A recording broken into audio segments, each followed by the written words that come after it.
Hello, Reddit. I want to thank everyone for the support and ideas I received on my first post. The situation has progressed in ways I didn't expect, and I feel I need to share more details to get a clearer perspective. Apparently, things have only gotten more complicated since my last update. After the letter from my parents demanding payment for Daniel's college, I was devastated.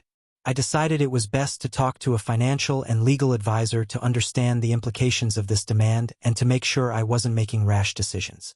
I wanted to make sure I was making the right decision, considering all the factors involved. My financial advisor, a man named Javier, helped me evaluate my financial situation. The conclusion was that, although I was not in an extremely comfortable position, I was not in a desperate situation either. However, making a significant contribution to Daniel's college costs would jeopardize some of my own financial plans, especially with the purchase of a house on the horizon. On the other hand, my attorney, Carla, advised me of my rights and the possible legal consequences if I decided not to comply with my parents' demand. She explained to me that since there is no legal agreement requiring me to provide financial assistance to my brother, I could not actually be sued for not doing so. However, he also warned me about the potential family and emotional implications of making a decision that could be viewed as selfish by other family members.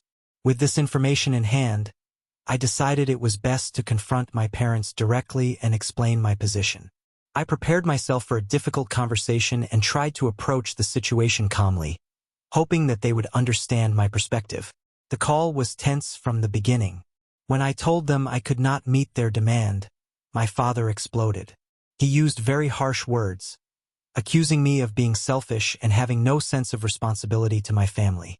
My mother, though less furious, was visibly disappointed and tried to appeal to my sense of guilt, reminding me of all they did for me when I was younger. During the call, I tried to stand my ground and explain to them that, while I would like to help Daniel, I could not do so under these conditions. I told them about the financial challenges I am facing and how my own life and future plans were at risk if I agreed to their request. I also mentioned to them that I didn't understand why, after all the time they criticized and belittled me, they expected me to now act as the financial savior. My parents' response was a mixture of anger and disappointment. My father said he was disappointed that I didn't value family and didn't understand the importance of supporting my younger brother. My mother, with tears in her eyes, told me that she had lost faith in me as a son, and if this was the way I was going to behave, don't expect them to communicate with me again. We hung up after a rather bitter discussion. I felt emotionally drained and wondered if I had done the right thing. However, I was determined to stand my ground and not let the pressure get to me. A couple of days later, I received a text message from Daniel. He had been in contact with our parents during this time, and was clearly upset with the way they were handling the situation. He asked if we could meet in person to talk, so we agreed to meet at a local cafe. When we met, Daniel was visibly upset.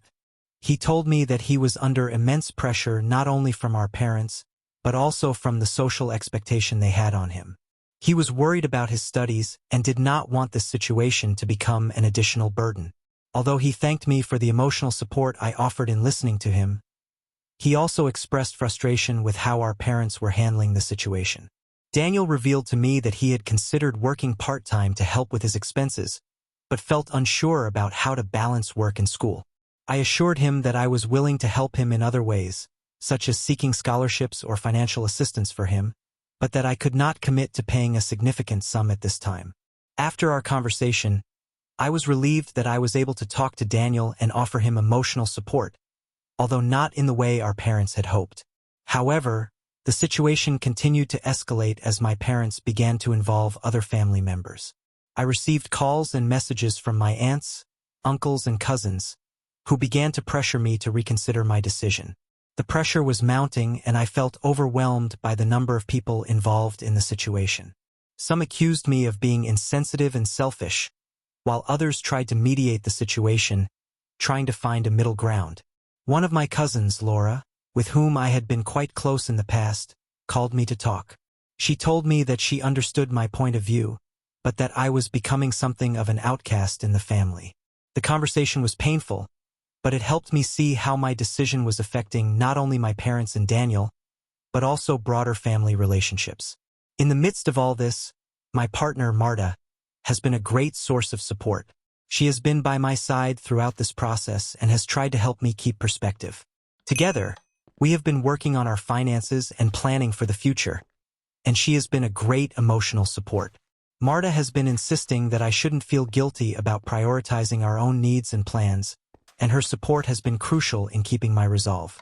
As the weeks passed, the pressure from my parents and other family members did not let up. Messages of hate and resentment began to come through social media, and there were rumors about me spreading through the family. I felt that the situation was getting out of control and that, instead of solving the problem, I was creating even more conflict.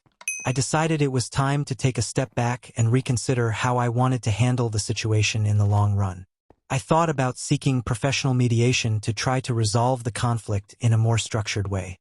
While I was unwilling to give in to my parents' demand, I felt it might be helpful to have a facilitated conversation with a mediator to try to find common ground and reduce the tension. I contacted a family therapist to see if they could help mediate the situation. We scheduled a session with everyone involved, hoping that this might be a way to address the underlying issues and find a solution that worked for everyone. The session was difficult and emotionally draining, but at least it gave me the opportunity to express my perspective in a controlled environment and to hear that of my parents and siblings in a less confrontational way. During the session, my parents finally admitted that they may not have been the most understanding or supportive during my career. They acknowledged that they had been hard on me, but also emphasized that they felt that helping Daniel was a way to correct their past mistakes and give me a chance to show that I valued family. I, for my part, expressed how much I had been hurt by the lack of support during my years of study and how this had affected my willingness to help them now. I also explained that my financial situation and plans for my future were things I could not ignore. The conversation was a first step toward mutual understanding, but it did not resolve the conflict completely. After the mediation session, I felt some relief, but the situation was still complicated. Daniel thanked me for trying to work things out and told me he was willing to seek other forms of support for his education, which was a comfort. However, tensions with my parents and other family members persisted. In short, the situation remains tense and emotionally draining. Although I have taken steps to address the conflict and try to find a solution, the damage to family relationships has been considerable. My priority remains my financial and emotional well-being, as well as that of my partner and our future together. I feel I have done my best to handle the situation with integrity and empathy, but I remain concerned about the impact this may have on my long-term family relationships. I would appreciate any additional advice or perspective you can offer.